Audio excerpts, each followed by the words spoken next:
How to stretch an image in Canva. To show you this, I'm gonna pick a photo from the Elements tab, like this.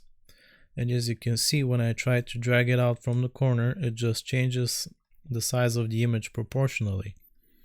In this case, that's not what we want. So I'm just gonna double click on the image and this editing screen will appear.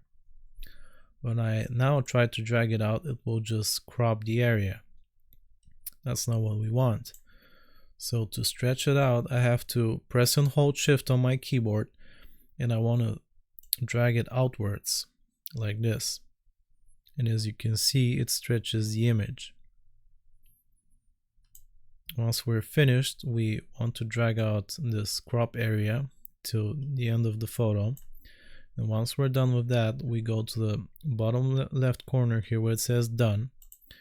And now your photo is stretched. And that's how you stretch an image in Canva. I hope this was useful. Remember to like and sub, and I'll see you next time.